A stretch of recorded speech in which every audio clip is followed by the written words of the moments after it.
So this is our final day in the boatyard, and tomorrow we get picked up by a truck and off we go to Calcutta Boats. It sort of doesn't seem real. I don't know, it's 2 years we've been thinking about it, but it's all our energy has been in the building of it, and that was a project by itself, and we've on the whole enjoyed it. And actually being on the cut and slowing down our lifestyle just seems like something else. I don't know, so feeling a bit discombobulated today. Anyway, we've got a sort of open afternoon today and some friends are popping along, so before it gets busy I'll take you for a little walk around the boat. It's about 98.5%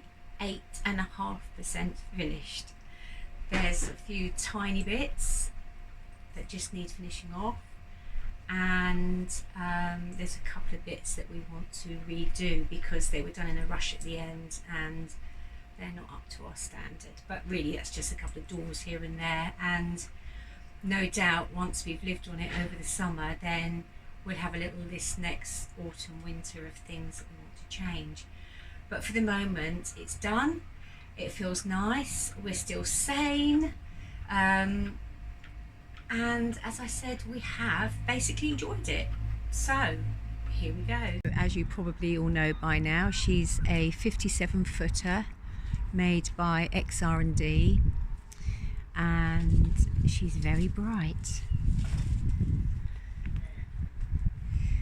We've gone for a semi-trad, and on the back we had the boat builders make the base wider along here, and we changed the tiller arm to a right angle instead of a swan neck.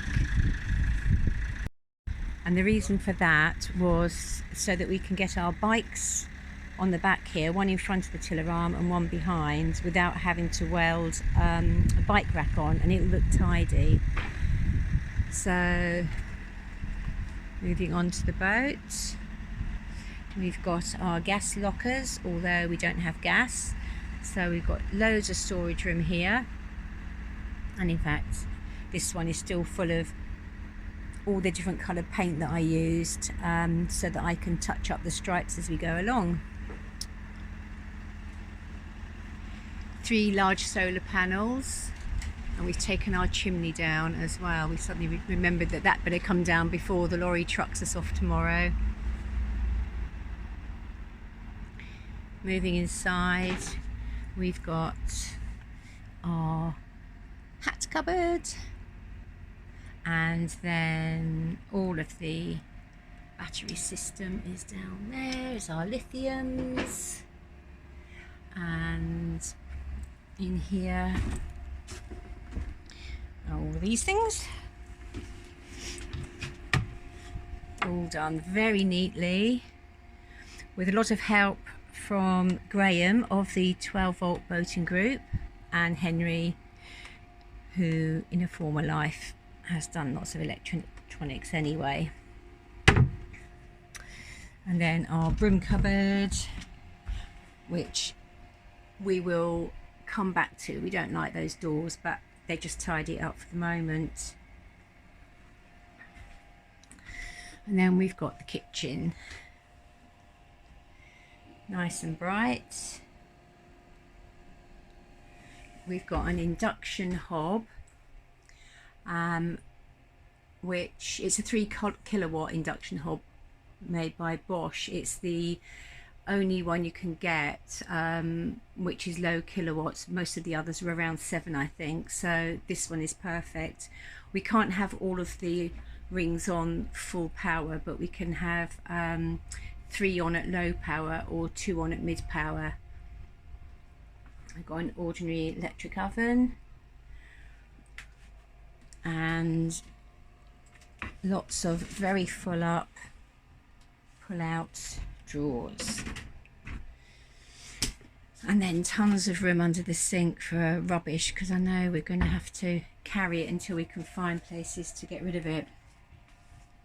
We've used every little space we could like this, to store things neatly. And then under here is a little freezer that we've put on wheels, so it just pulls out. And we ran out of time, but it will have a curved door like this in front of it, so that the whole lot will match and it will hide that area there. And we've got these hatches, and we've got, at the moment we just have to pick them up like this, but we've got some gas struts, which will make life a bit easier once they're fixed on, but we can do that on the move. And we decided to go for hatches and a freezer instead of having a fridge.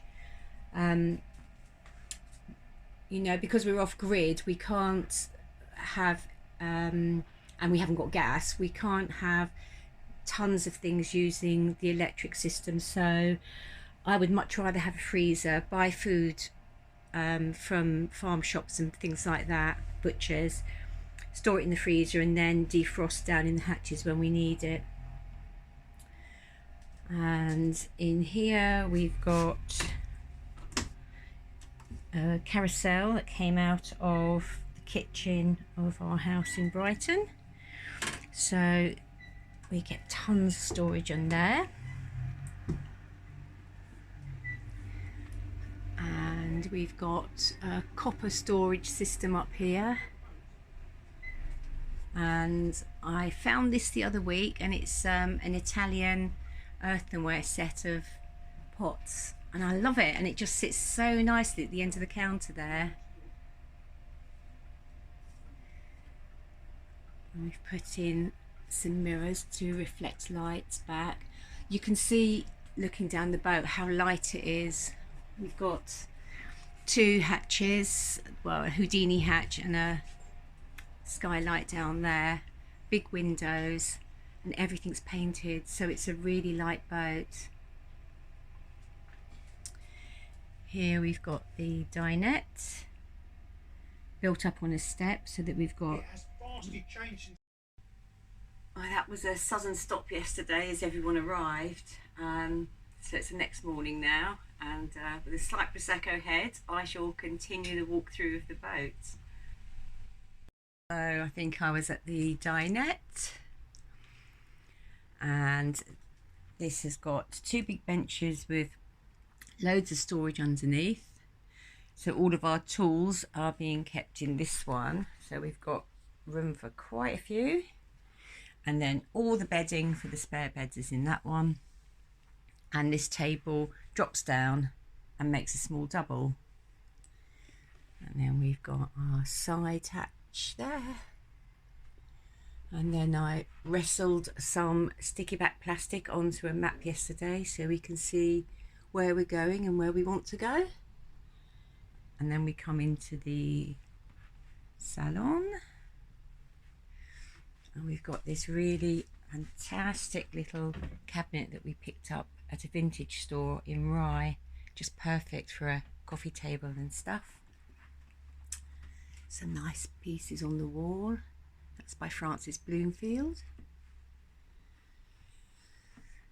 We've got our nice Ottawa 5 kilowatt stove with the oven.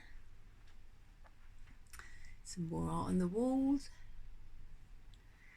And this is our pull-out sofa bed, and again it's got lots of storage underneath. Moving on into the bathroom, we've had that lovely stained glass door made by Louise Durham, who's a glass artist down here in Shoreham. And then we have our little jewellery box of a bathroom. Nice curved cabinet that Henry made.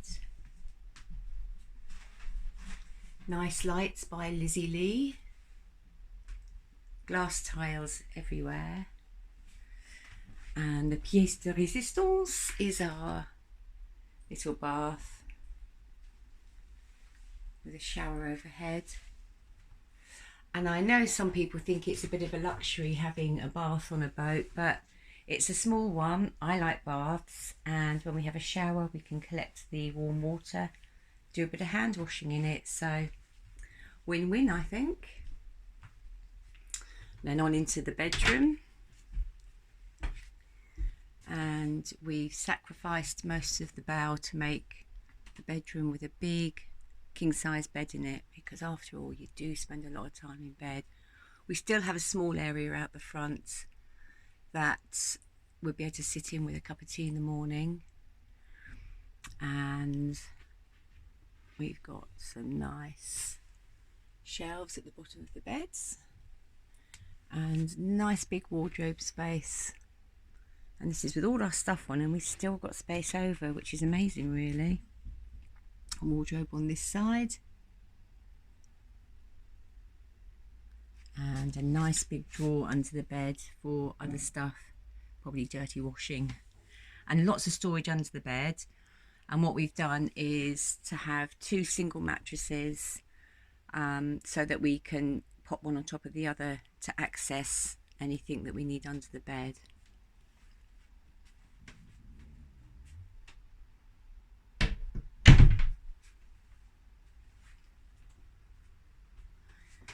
And that is our boat.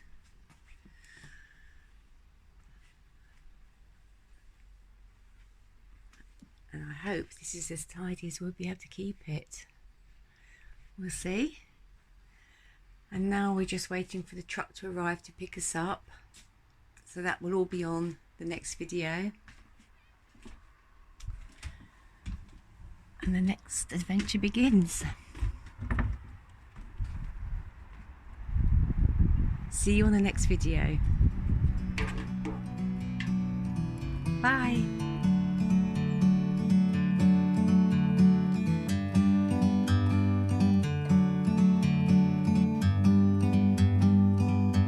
Like a bird on a tree, I'm just sitting here